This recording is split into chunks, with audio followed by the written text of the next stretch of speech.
Suatu kali Nabi bersabda, Innallaha harrama 'alan nar, ya. Sesungguhnya neraka Allah haramkan terhadap orang-orang yang membaca la ilaha illallah min qalbihi aw nafsihi, dari dalam kalbunya atau jiwanya. Gitu. Maka kalau kita nggak dapat zikir kalbu ini, saya khawatir Bapak meninggal, ya begitu-gitu aja ntar. Ya. Islam imannya bagus, ya orang soleh lah. Tapi nanti nggak puas Pak, di alam barzakh itu nggak puas.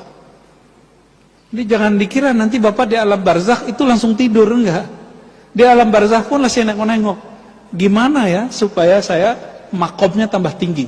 Ini dalilnya ada. Coba buka misalnya kisah Isra Mi'raj Nabi Muhammad sallallahu alaihi wasallam. Nabi Muhammad ketika Isra, apa kata beliau? Aku melihat kepada kuburan Nabi Musa. Jadi Nabi Muhammad melihat ke kuburan Nabi Musa. Nabi mandang kubur, yang kelihatan bukan batu nisan. Apa yang kelihatan sama Nabi? Roh yang ada di dalamnya. Ngapain jiwa dan rohnya Nabi Musa? Kata beliau, Sholli. Nabi Musa sholat di dalam kuburnya. Ini hadis Sahih Bukhari Pak. Yusolli fi qabri, ya. Nabi Musa sholat di dalam kubur. Saya mau tanya nih Bapak selamatkan Allah, Nabi Musa kalau sholat dalam kubur itu cari pahala atau cari supaya makomnya naik, ma'rifatnya naik? Cari pahala nggak?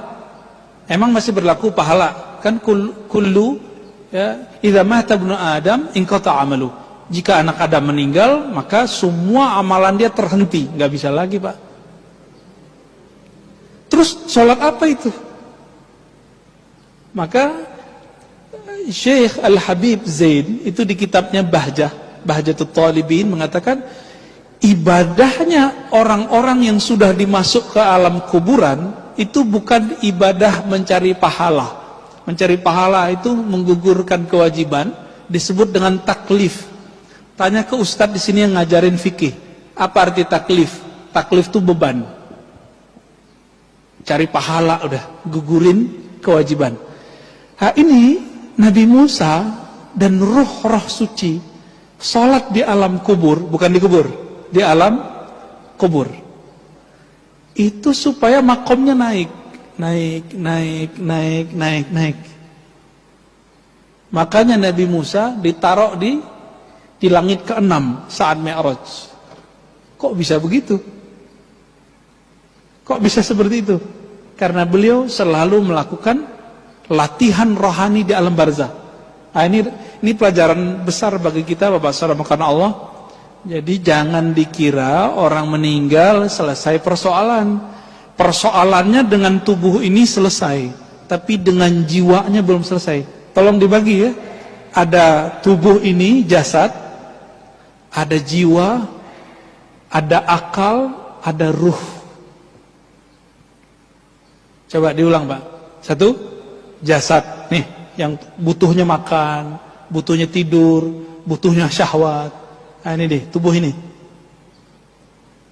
Yang kedua, jiwa. Yang ego kan di situ Pak. Nggak mau dengerin orang, maunya didengerin terus. Iya kan? Nggak mau diceramain orang, mau ceramain terus. Nah ini untuk saya ngomong Pak. Karena saya banyak ceramah. Nafsiyah itu apa? Ngerasa dirinya lebih dari orang. Mandang orang, wah itu nggak ada apa-apanya, gue lebih gitu. Ada perasaan begitu. Nah itu nafsiyah namanya. Ya. Merasa ibadah orang samping nggak bener. Nah ini nafsiyahnya main tuh. Jadi juri lagi sholat. Nah, hati-hati Pak. Imamnya bagus, wih bagus. Imamnya jelek, langsung protes. Ya. Nanti pengurus yang dijajalin sama mereka ya. Itu imam apaan, ganti. Ya. Itu banyak yang begitu Pak. Nah, nafsiyahnya main. Nafsiyahnya main. Jadi ini nafsiyah yang kita sebut jiwa. Jiwa inilah sentral dari hidup kita di sini, di bumi ini.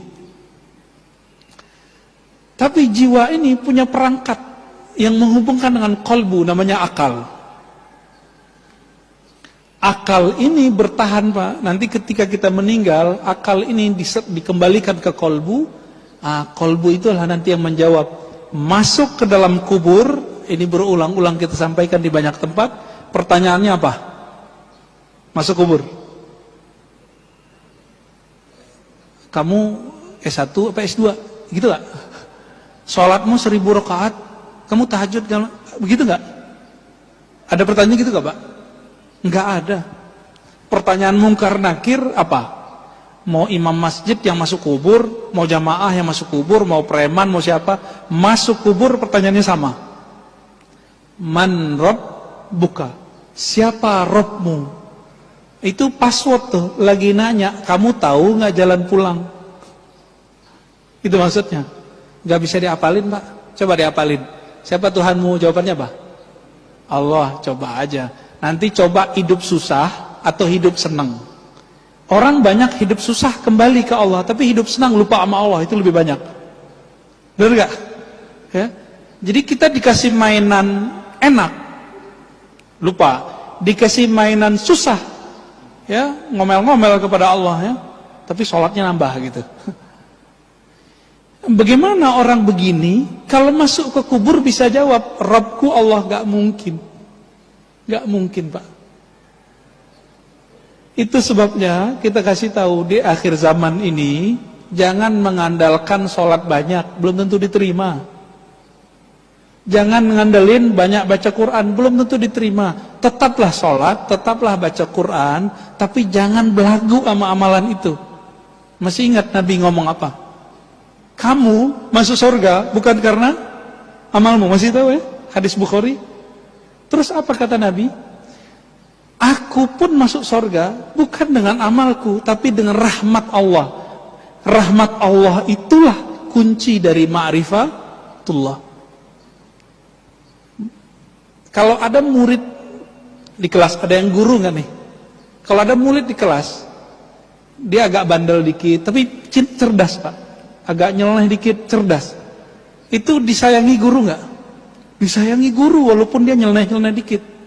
Tapi ada yang rajin, diem aja, ditanya diem, disuruh ke depan nggak mau, nggak dikenal, Pak, sama guru. Itu baru di dunia, apalagi di akhirat. Maka orang rajin ibadah, kalau dia nggak tahu tujuan ibadahnya, yang capek nanti nafsiyahnya, jiwanya ini, ya. Jadi Bapak salamkan Allah melanjutkan kalimatnya, irji'i ila rabbiki radiyatan mardiyah fadkhuli fi ibadi. Maka bergabunglah kamu, joinlah kamu dengan hamba-hambaku, budak-budakku, kekasih-kekasihku. Itu. Siapa kekasih-kekasih Allah? Jika orang ini sudah bergabung dengan kekasih Allah di dunia, nanti ketika masuk alam barzah dipertemukan dengan mereka. Jadi jangan dikira masuk alam barzah ya kita sendiri-sendiri doang, belum tentu. Jika dia ahlullah, kekasih Allah, nanti dia dikumpulkan dengan orang-orang yang hebat, ya, VIP namanya. Irji'i ila rabbiki radiyatan mardiyah fadkhuli fi ibadi wadkhuli jannati. Kalau sudah begitu baru bisa masuk surgaku. Dan maka Nabi mengatakan, idza marartum bi riyadil jannah, jika kamu mampir ke kebun-kebun surga, farta'au, maka petiklah. Lalu sahabat bertanya, wahai Rasulullah, apakah itu kebun surga? Lalu Nabi menjawab, hilakud dzikr, lingkaran-lingkaran zikir. Lingkaran zikir ini artinya dua. Satu, beneran zikir. Jadi dipikir-pikir, orang yasinan di Indonesia itu lingkaran zikir bukan? Tahlilan, itu zikir nggak, Pak? Zikir. Tapi sekarang dibid'ahin ya. Bener ya? Orang ini faham nggak sih yang membid'ahkan? Bahwa taman surga salah satunya baca yasinan berjamaah, al-mulk berjamaah, zikir berjamaah.